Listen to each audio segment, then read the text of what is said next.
যেমন কথা তেমন কাজ। লোকসভা নির্বাচনের আগেই চালু হলো সংশোধিত নাগরিকত্ব আইন। সোমবার গোটা দেশে চালু হয়ে গেল বহু বিতর্কিত আইনটি। সোমবার সন্ধ্যায় বিজ্ঞপ্তি জারি করে আনুষ্ঠানিকভাবে সিএএ চালু হওয়ার কথা জানিয়ে দিয়েছে কেন্দ্রীয় সরকার। সরকারের ই-গেজেট ওয়েবসাইটেই প্রকাশিত হয়েছে বিজ্ঞপ্তিটি। কারা কিভাবে অনলাইনে সিএএ তে নাগরিকদের জন্য আবেদন করতে পারবেন সেই বিষয়ে বিস্তারিতভাবে জানানো হয়েছে সেই ওয়েবসাইটে। স্বরাষ্ট্র মন্ত্রকের দেওয়া বিবৃতিতে এই কথাও উল্লেখ রয়েছে। মঙ্গলবার থেকেই সিএএ অনলাইন পোর্টালে নাগরিকদের জন্য আবেদন করা যাবে বলে স্বরাষ্ট্র মন্ত্রকের তরফে জারি করা বিজ্ঞপ্তিতে জানানো হয়েছে। স্বাভাবিকভাবেই সিএএ 4 বছর ধরেই দেশবাসীর নজরে রয়েছে। সোমবার দুপুরে সিএএ কার্যকরের বিজ্ঞপ্তি জারির খবর প্রকাশ হতেই তোলপাড় হয়ে পড়ে গোটা দেশ। সিএএ তে প্রথমবার ধর্মের ভিত্তিতে নাগরিকত্ব প্রদানের কথা বলা হয়েছে। এই আইনের দ্বারা দেশের সংখ্যালঘু মুসলিমদের টার্গেট করা হতে পারে বলে বিরোধীদের তরফে শুরু থেকেই আশঙ্কা প্রকাশ করা হয়েছে। 2019-এর লোকসভা নির্বাচনের প্রচারে বিজেপির অন্যতম ইস্যু ছিল সংশোধিত নাগরিকত্ব আইন কার্যকর করা। দেশব্যাপী বিরোধিতা সহিংস আন্দোলনের মধ্যেই 2019 সালের ডিসেম্বরে লোকসভা এবং রাজ্যসভায় বিলটি পাশ করিয়ে নেয় মোদী সরকার। ওই হিংসায় দেশের বিভিন্ন প্রান্তে অন্তত 100 জনের মৃত্যু হয়েছিল। বিশেষ করে পশ্চিমবঙ্গের মতো বিরোধী শাসিত রাজ্যগুলো ধর্মীয় পরিচয়ের ভিত্তিতে সিএএ কার্যকরের বিরোধী। বিজ্ঞপ্তিতে বলা হয়েছে 2014-র 31শে ডিসেম্বরের আগে বাংলাদেশ, পাকিস্তান, আফগানিস্তান থেকে ভারতে আসা অমুসলিম অভিবাসীদের এদেশে নাগরিকত্ব দেবে কেন্দ্র সরকার। স্বরাষ্ট্র মন্ত্রকের একজন মুখপাত্র জানিয়েছেন যে যোগ্য ব্যক্তিরা সম্পূর্ণ অনলাইন মোডে আবেদন জমা দিতে পারবেন।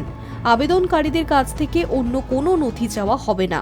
সম্প্রতি স্বরাষ্ট্রমন্ত্রী অমিত শাহ সিএএ কার্যকরকে দেশের একটি কর্তব্য বলে উল্লেখ করে জানিয়েছিলেন যে সেটি লোকসভা ভোটের আগেই কার্যকর হবে। তার 1 মাসের কম সময়ের মধ্যেই সিএএ কার্যকর হয়ে গেল।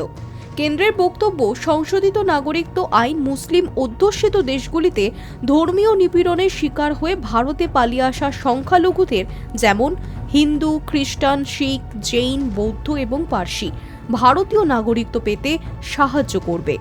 তবে বিরোধীদের দাবি এই আইন মুসলিমদের প্রতি বৈষম্যমূলক এবং সংবিধানের ধর্মনিরপেক্ষ নীতির লঙ্ঘন। সংসদে বিল পাশের পরপরই তৎকালীন রাষ্ট্রপতি রামনাথ কোবিন্দের স্বাক্ষরে আইন হয়ে গিয়েছিল।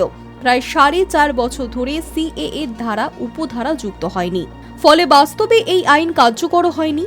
নিয়ম অনুযায়ী রাষ্ট্রপতি সই করা 6 মাসের মধ্যেই আইনের নির্দিষ্ট ধারা উপধারা যুক্ত করতে হয়, না হলে লোকসভা কিংবা রাজ্যসভার নির্দিষ্ট কমিটিগুলির কাছে বিশেষ অনুমতি নিতে হয়। এক্ষেত্রে কেন্দ্রীয় স্বরাষ্ট্র মন্ত্রক 2020 সাল থেকে আইন কার্যকর করার সময়সীমা বৃদ্ধির আবেদন জানিয়ে আসছিল। জানা যাচ্ছে নাগরিকদের জন্য আবেদন অনলাইনের মাধ্যমেও করা যাবে। বিজ্ঞপ্তিতে জানানো হয়েছে এর জন্য নির্দিষ্ট পোর্টাল তৈরি করা হয়েছে, আর সেই সিএএ পোর্টালের মাধ্যমেই নাগরিকদের জন্য আবেদন করা যাবে। পোর্টালটি হল INDIAN Indian CITIZENSHIP citizenship online.nic.in। আবেদনকারীকে প্রথমে এই পোর্টালে রেজিস্ট্রেশন করতে হবে। বেশ কিছু নথি আপলোড করতে হবে এখানে। এরপর কবে ভারতে এসেছিলেন, কেন এসেছিলেন এই সংক্রান্ত তথ্যও দিতে হবে মোবাইল নম্বর, আর তাতে একটি ওটিপি আসবে। এরপর সেই সমস্ত তথ্য আপলোড করতে হবে। সরকারিভাবে সমস্ত তথ্য যাচাই করা হবে। সবকিছু যদি সঠিক হয় তাহলেই নাগরিকত্ব প্রদান করা হবে।